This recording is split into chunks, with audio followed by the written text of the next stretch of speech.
El invento del maíz por los mexicanos solo es comparable con el invento del fuego por el hombre. Maíz con insecticida, sí. Semillas transgénicas, alimentos manipulados genéticamente, un producto que amenaza con convertirse en el pan nuestro de cada día. ¿Se te antoja? ¿Te suena antinatural? Pues lo es. Los transgénicos son organismos creados artificialmente. Se insertan genes de virus, vegetales, animales e incluso de humanos en un organismo para crear uno nuevo. ¿Son la respuesta a la hambruna mundial? Los transgénicos que actualmente se comercializan fueron creados para resistir plagas y ser tolerantes a herbicidas. Y no hay en el mercado ninguno resistente a sequías y a cambios drásticos de clima. Vayamos al grano. En el fondo, los transgénicos no son la solución y en cambio significan una amenaza para el medio ambiente y para la salud de quienes los consumen. Examinemos el problema desde la raíz.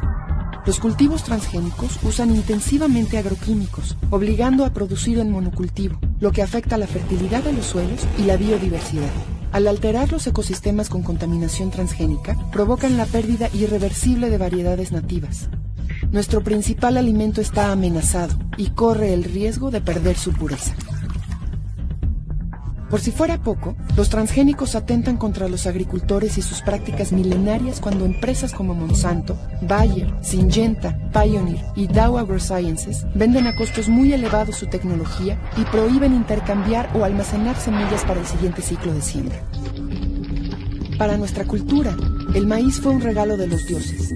El teocintle, pariente silvestre del maíz, se diversificó en 59 razas e infinidad de variedades que conforman un tesoro dorado.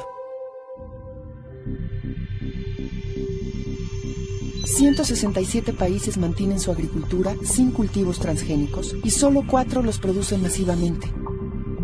En nuestro país, desde el 2009, el gobierno les abrió las puertas, autorizó las primeras siembras experimentales de maíz transgénico. Monsanto controla alrededor del 90% del mercado mundial de semillas transgénicas y en México es la principal beneficiaria de los permisos otorgados. Cada año, México importa de Estados Unidos más de 10 millones de toneladas de maíz contaminado con transgénicos. El grano se procesa por la industria de alimentos y llega a los supermercados sin el etiquetado correspondiente. Estudios científicos en mamíferos han documentado que los transgénicos pueden ser causa potencial de alergias, disminución de fertilidad y problemas en hígado y riñones. En México, las autoridades responsables de cuidar nuestra salud y alimentación le dieron la vuelta a la tortilla y permitieron a los transgénicos entrar hasta nuestra cocina. ¿Estás seguro que las tortillas, tamales, atole, sopas y guisos mexicanos que comes no están elaborados con transgénicos? Todos tenemos derecho a saberlo y a decidir, porque cada vez que consumimos tenemos una oportunidad de decirle no a los transgénicos. Greenpeace promueve la protección de la agricultura campesina y sus prácticas tradicionales, así como del maíz mexicano por su trascendencia cultural, culinaria y biológica. Súmate. ¿Consumir transgénicos? Ni más.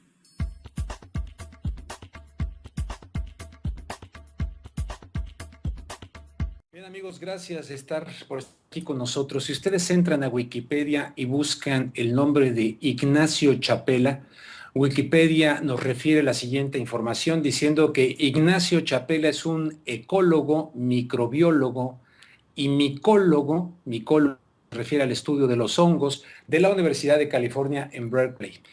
Y un importante crítico, dice Wikipedia, de los lazos de dicha universidad con la industria de la biotecnología. También es el autor de un controvertido artículo publicado en la revista Nature acerca de la penetración de transgénicos en el maíz mexicano. Y tengo el gusto de tener aquí en contexto de Red Generación, romelluengas.com, precisamente al profesor de Berkeley, Ignacio Chapela, a quien saludamos con muchísimo gusto. En verdad me da mucho gusto conocerle, platicar con usted, Ignacio. Le tenemos muchísimo respeto. Gracias por aceptar esta entrevista. Pues el respeto es mutuo, Rubén Luengas. Yo he escuchado su trabajo y lo admiro.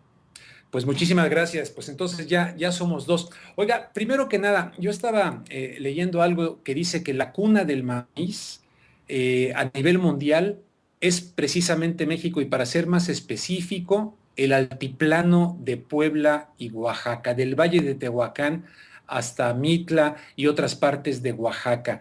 Yo habría pensado que también Guatemala, de hecho, recuerda aquella obra del Premio Nobel de Literatura Miguel Ángel Asturias, Hombres de Maíz, en el contexto maya también de Guatemala.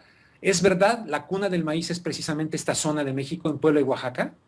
Bueno, yo creo que el conocimiento es más amplio que eso, la verdad. Hay mucho esa tendencia de querer encontrar un sitio al que pueda uno llevar a los turistas y enseñarles, aquí fue donde nació el maíz, ¿no?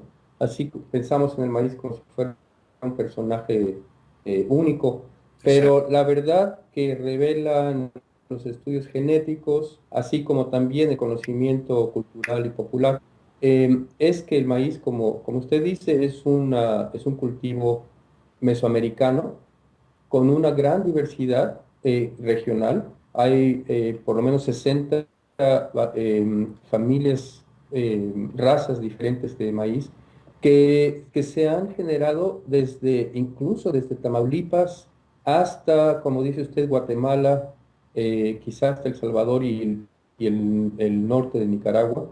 Y Todo no esto hasta que se Perú, llama la profesor. zona mesoamericana. Exacto. Claro, con Perú existieron intercambios, pero una vez que ya el maíz era maíz, la existencia del ancestro silvestre del maíz sería el indicador de que existían las dos especies, una la silvestre y la otra la domesticada, y esa especie silvestre que le llamamos teosinte, hay varias especies de teosintes, todavía se encuentran hoy día en la Mesoamérica mexicana y centroamericana. Sobre todo, como usted decía, Puebla, Oaxaca, pero también Guerrero y en Guatemala, como decía. Entonces, no podemos hablar de la cuna y esto de la parte de Tehuacán, en fin. Me gusta que lo diga así porque francamente sí me parecía, como usted dice, ¿no? Como queriendo encarnar al maíz como un personaje que nace, tiene una cuna en un lugar específico, siendo que es algo pues más amplio, ¿no? En la cultura mesoamericana, Exactamente. como usted bien lo ubica. Ahora, segunda pregunta en ese sentido, ¿qué importancia? Usted es científico, pero evidente por lo que ha escrito, científico, pero eso no le permite perder el ángulo histórico, sociológico, étnico, de la importancia que el maíz ha tenido en nuestra cultura y que tiene actualmente en países como el nuestro, como México. ¿Qué importancia tiene el país? El maíz, dicen por ahí, sin maíz no hay país. ¿Usted qué opina? ¿Cuál es la importancia No, del maíz pues, en México? sin duda, eso no, eso es algo que es tan esencial a lo que es la cultura mesoamericana y en particular eventualmente la cultura mexicana. Nosotros que vivimos fuera, que venimos en realidad de una cultura que no es indígena, lo sabemos de una manera racional, ¿no? Pero la gente que todavía está en el campo, que todavía son los descendientes directos de la gente que domesticó el maíz, ellos se ven identificados, digamos, ontológicamente, esencialmente, como hechos de maíz. El maíz es humano y los humanos son maíz de una manera mucho más intrínseca de lo que nosotros, la población más urbana, digamos, estamos acostumbrados a pensar. Eh, Hay gente que dice que el que domesticó a los humanos fue el maíz, que Ajá. la planta del maíz, la planta de teosinte, invitó a los humanos, digamos, a desarrollar el maíz. Y entonces el maíz también tiene mucho valor en otros lados en donde se ha esparcido y tiene otros valores culturales muy importantes. Es el segundo alimento más importante del mundo en general. Hay lugares en África en donde el maíz es lo más importante que hay, en Asia y en muchos otros lados. Y también se ha convertido ya en los años recientes en uno de los productos industriales más importantes. Entonces, tanto la cultura industrial como la cultura global, muy diversa, así como la cultura muy intrínseca nacional, están muy, muy relacionadas y dependen del maíz. Pero por supuesto, la cultura mesoamericana no puede existir sin el maíz. Bueno, en este contexto, profesor Ignacio Chapela, estoy hablando con Ignacio Chapela de la Universidad de Berkeley. En este contexto, usted, junto con un estudiante, tengo entendido, de apellido Luis, que va él a Oaxaca, le traen resultados de algunas pruebas y ustedes a fin de cuentas descubren que el maíz mexicano estaría ya contaminado, estaría ya esta cuestión del maíz transgénico. Presentan ustedes una serie de documentación a la prestigiosa revista científica Nature y presentan esto, y en lugar de recibir reconocimiento por el trabajo científico, he leído que esto le ha perjudicado desde el punto de vista de su carrera, no fue muy bien recibido por la comunidad científica en determinados sectores. ¿Nos puede platicar en síntesis cómo fue pues esto que descubren que en México ya nos llegó la cuestión transgénica? ¿Cómo ocurrió esto y los problemas que usted tuvo una vez que publican esto en la revista Nature?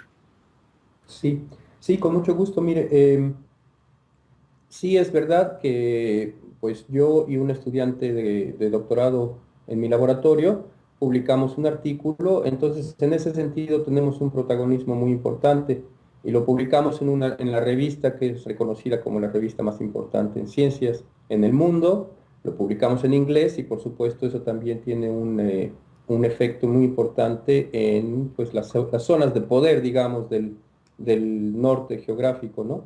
Sí. Pero hay que corregir la historia siempre que pueda y decir que no fuimos nosotros los que hicimos, de hecho, la observación. La observación se hizo en un laboratorio que nosotros sí apoyamos y sí ayudamos a desarrollar, pero era un laboratorio indígena. A los 15 años antes de que se diera esto, yo estaba relacionado con una coalición de grupos indígenas en Chiapas, perdón, en Oaxaca, y les ayudé a desarrollar capacidad para poder manejarse en el mundo de los microbios, ¿no? Y como parte de ese trabajo, ellos tuvieron la capacidad de detectar ADN, que es el método que se usa para poder encontrar transgénicos, porque los transgénicos muchas veces no se pueden ver, ¿no? No hay algo que uno pueda decir, este tipo de hoja ya me dice que es transgénico. Hay que hacer trabajo de laboratorio con ADN y estas comunidades en su laboratorio montaron esta capacidad, claro, con nuestra ayuda, y finalmente fue en ese laboratorio en donde, bajo la dirección de mi estudiante, sí se hizo la primera detección de la presencia de los transgénicos allí en Oaxaca, que claro que fue muy importante a nivel local y a nivel nacional, y eventualmente a nivel mundial por la publicación de ese artículo.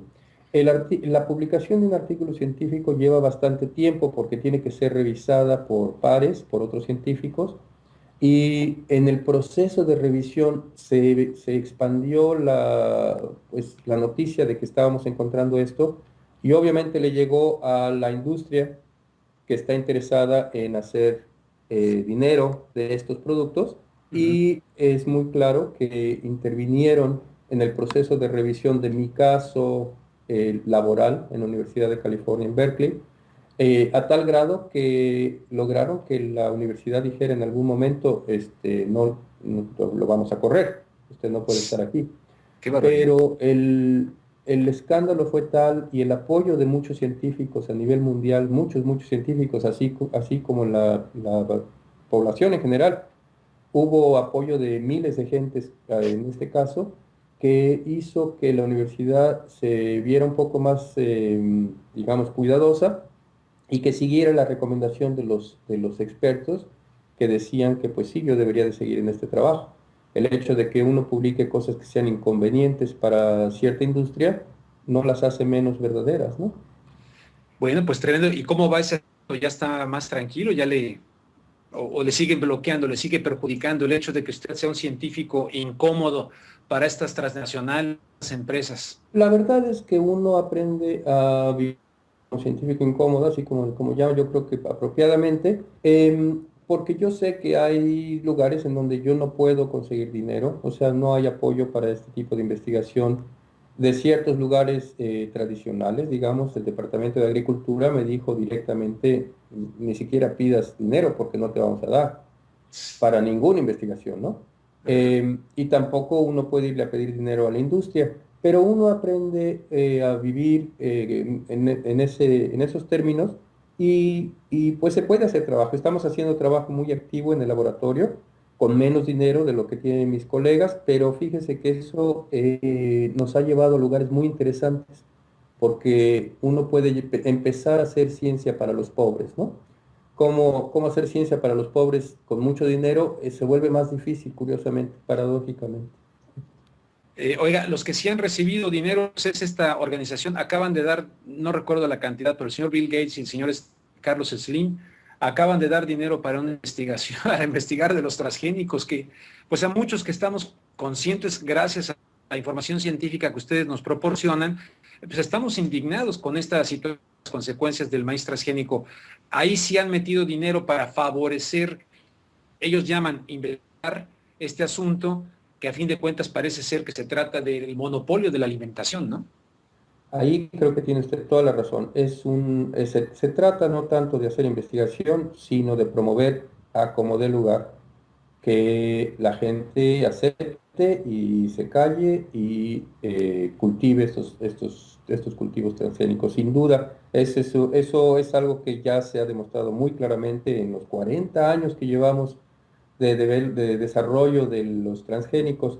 Y pues en el caso de Gates y el señor Slim, simplemente la verdad a mí me da tristeza, me da una gran lástima, sí me da un poco de rabia como dice usted, pero me da una gran lástima que ellos teniendo la oportunidad de informarse, de tener, digamos, el mejor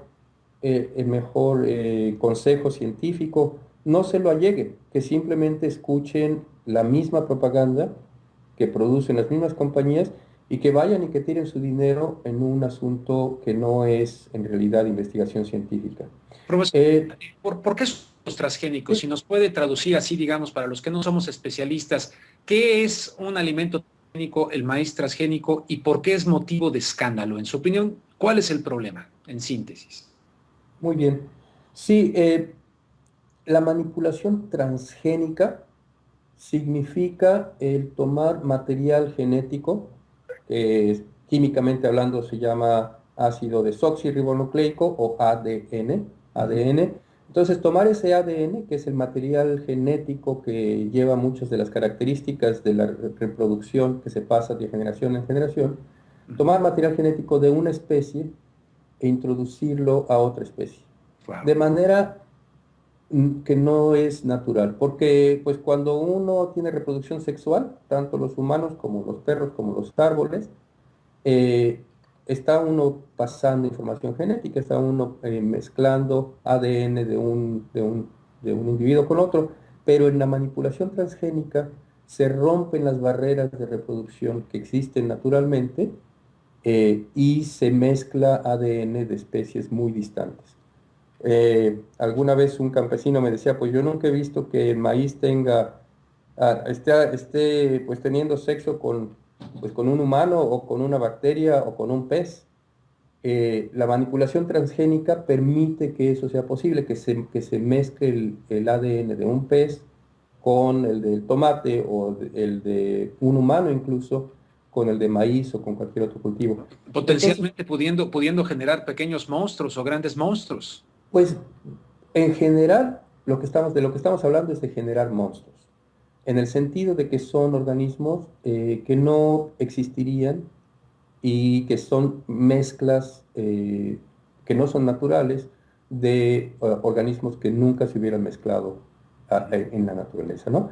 Entonces, en ese sentido estamos hablando de monstruos.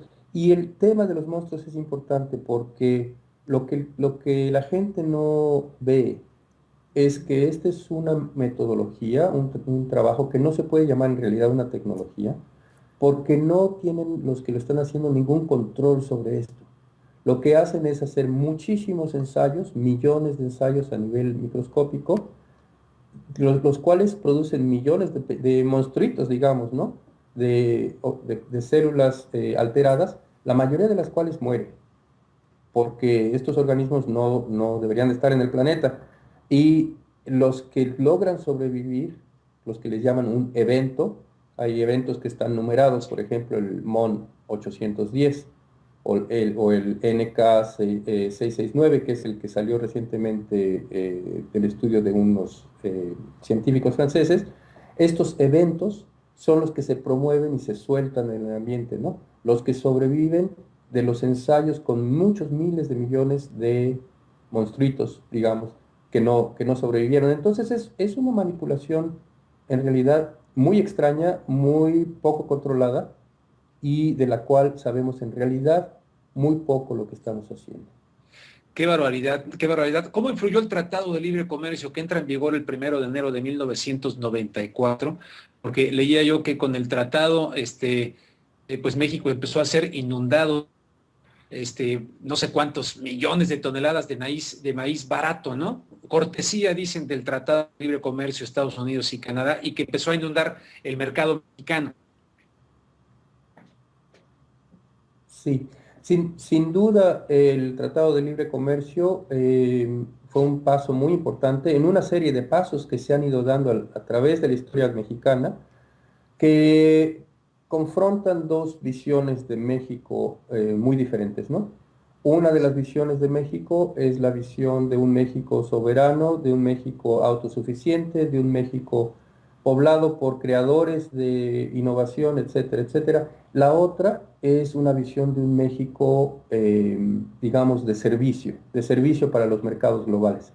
Y el Tratado de Libre Comercio está muy dentro de la segunda visión en la cual a México se le ve como un lugar en el cual simplemente se tienen que producir personas que den servicio turístico, servicio de información, etcétera, etcétera. Y eso no es compatible con la existencia de una población campesina.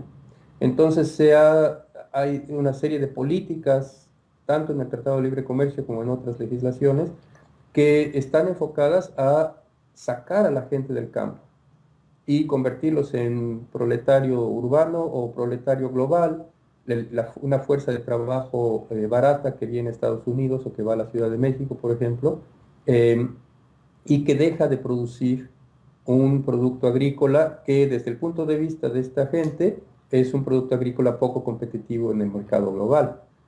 Entonces, el Tratado de Libre Comercio fue simplemente abrir las puertas a un paso muy fuerte de incorporación de México a ese mundo global en el cual México no puede ser ganador, simplemente va a ser un sirviente de los intereses globales. Bueno, para ser científico, usted lo dice mejor que muchos sociólogos. Es contundente, Ignacio, lo que nos acaba de compartir.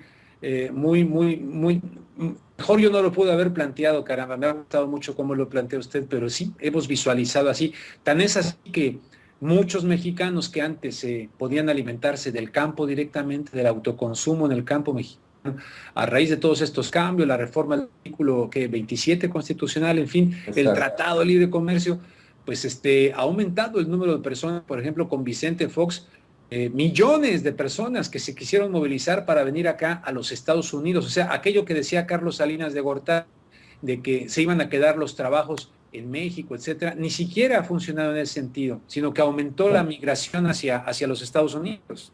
Y dígame usted, ¿a qué vienen a hacer Estados Unidos? A trabajar en la agricultura. A trabajar en la agricultura, muchos otros en las cocinas. En las cocinas y en la construcción y lo que sea, pero para mí esa tragedia de ver a los mexicanos trabajando en agricultura industrial, en la cual los están asperjando con venenos, los están pues matando, digamos, es mano de obra completamente barata, haciendo lo mismo que podrían haber estado haciendo en México de una manera creativa y generadora. Y digna. Aquí yo hice un reportaje, Ignacio, en el Valle de Salinas, en California, en el cual se producen el 80% de los vegetales que se consumen en las mesas del pueblo estadounidense a lo largo y ancho de la Unión Americana. El 80% de algunos frutos como la fresa, de ahí, de esa zona, incluso también zonas de vinos.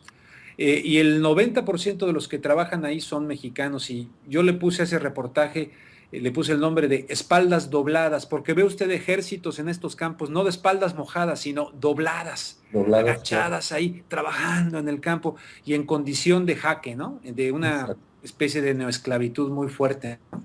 Y luego, ¿qué pasa cuando esas personas, esos cuerpos ya no pueden seguir produciendo? ¿A dónde van? De regreso a México, para que México les dé ahora un subsidio de atención a los problemas de salud y a los problemas sociales que se generan a raíz de esto, ¿no? Sí. Entonces, pues sí, es una tragedia muy grave en la cual los transgénicos juegan un papel muy importante, porque más que nada los transgénicos se han introducido al mundo no para aumentar el rendimiento, no para reducir el uso de químicos, y eso lo podemos discutir, sino más bien para marcar una fuente de control de la producción agrícola. Sí. Al poner el ADN de un organismo desconocido digamos, en el maíz, lo más importante que tiene la compañía como Monsanto es un fierro, como el fierro que se le pone al ganado. Un fierro molecular en el cual ellos pueden decir, yo puedo detectar ese fierro con el mismo método que nosotros usamos, por cierto, y por lo tanto esa planta y sus descendientes me pertenecen a mí. Todos los transgénicos, antes que nada, son una herramienta muy importante a nivel global de control de la producción de los alimentos. Y privatización de la alimentación ya en todos los sentidos, ¿verdad? Que contaminando la alimentación que pudiera ser la del autoconsumo del campesino mexicano, incluso contaminando esas áreas donde incluso no puedan ya producir sus propios alimentos. Exactamente. ¿Verdad? Oiga, pues algo que podríamos hablar mucho más del tema, y de hecho vamos a tener una próxima entrevista en radio, pero algo que mis preguntas no hayan generado, que usted quiera decirle lo más urgente, lo que más debiera saber quienes vean esto, ¿no? En México, en diferentes partes, y si tenemos alguna esperanza, porque si esto está insertado en los amos de la globalización en el mundo, ¿qué podemos hacer? ¿Qué alternativas podemos generar quienes sentimos que esto, como usted nos indica, que esto es tan grave? Sí, bueno, mire, creo que es muy importante saber, y ahí pues simplemente lo tengo que decir yo como científico que he estado dedicado por los últimos 30 años en realidad a estudiar este caso. Hay que saber que los principios, los fundamentos de los transgénicos no funcionan. Que la idea de que uno puede que uno puede mezclar la naturaleza y tener control sobre ella de esa manera, simplemente no funciona desde el punto de vista biológico. No es posible conseguir cochinitos que puedan volar con alas de cisne, ¿no? Y entonces, el fundamento de los transgénicos en realidad biológicamente está en bancarrota. Es una industria que en realidad está en bancarrota, simplemente lo único que tiene es mucho poder.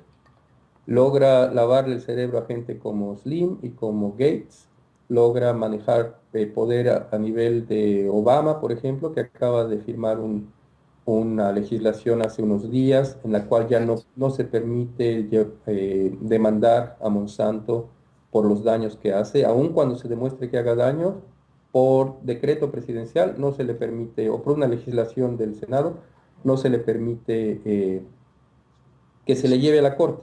Exacto. Entonces, tienen mucho poder, eso no hay duda, pero es un poder que está fundamentado en una cosa que no funciona. Entonces, la esperanza para mí es muy interesante porque yo sé que no funciona.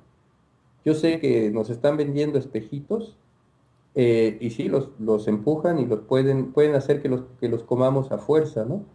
Pero el mundo no puede funcionar así por mucho tiempo. Y existe mucha gente que está muy interesada en que esto ya se acabe. Ya llevamos, como yo decía, 40 años, desde 1972 y 73 fue cuando se empezó con esto. Y en los 40 años que ha salido no logran producir nada mejor.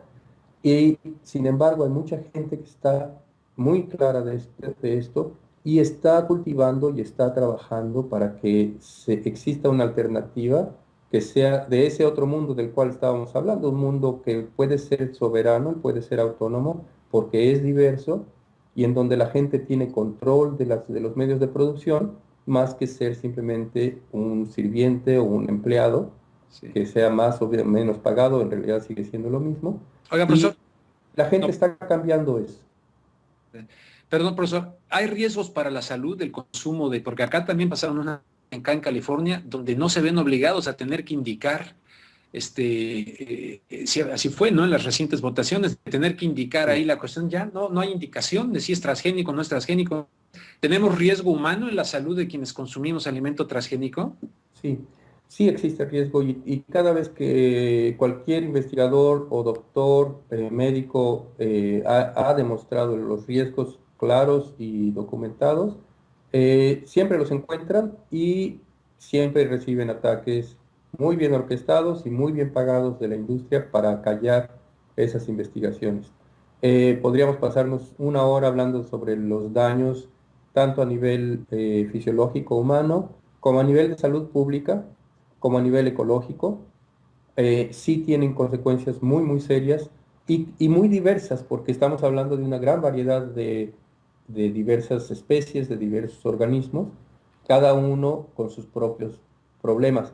Pero lo que hay que ver otra vez es, en el caso, por ejemplo, de California, en donde sí una campaña de la industria acalló el interés de la gente de que hubiera un etiquetado de los alimentos.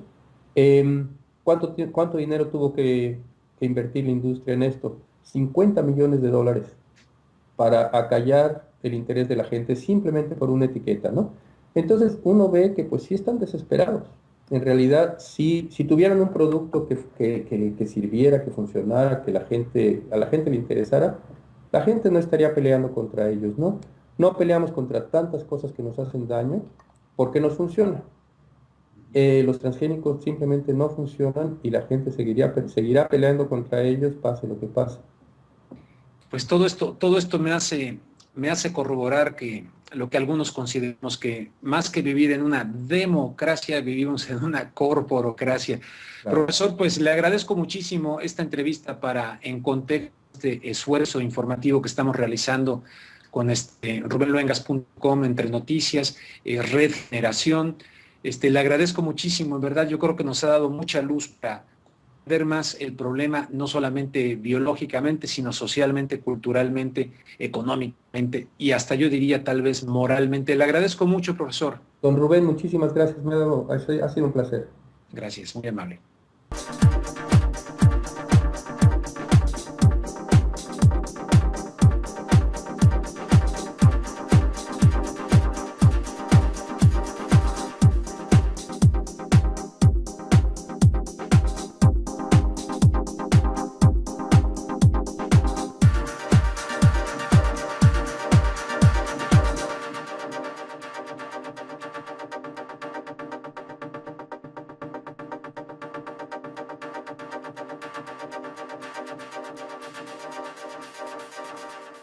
Medio ambiente y para la salud de quienes los consumen.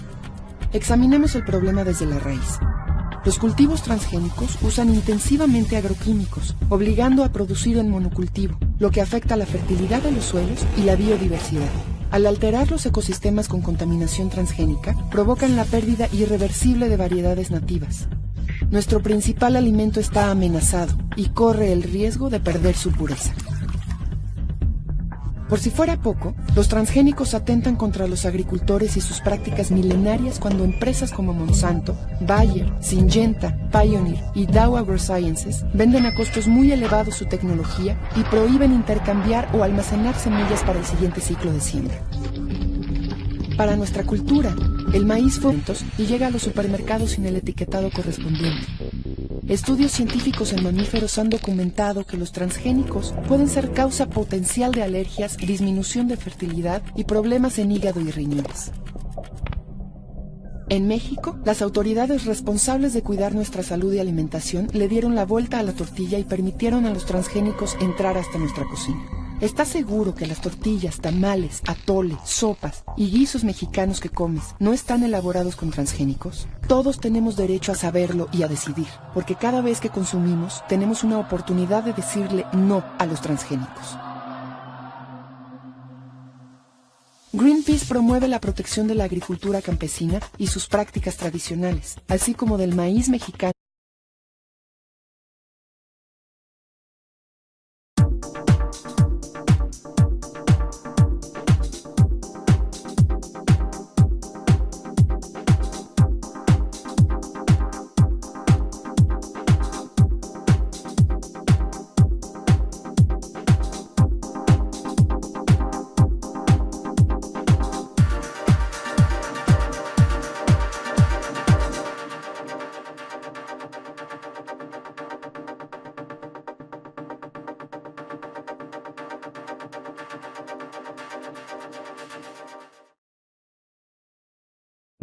El invento del maíz por los mexicanos solo es comparable con el invento del fuego por el hombre.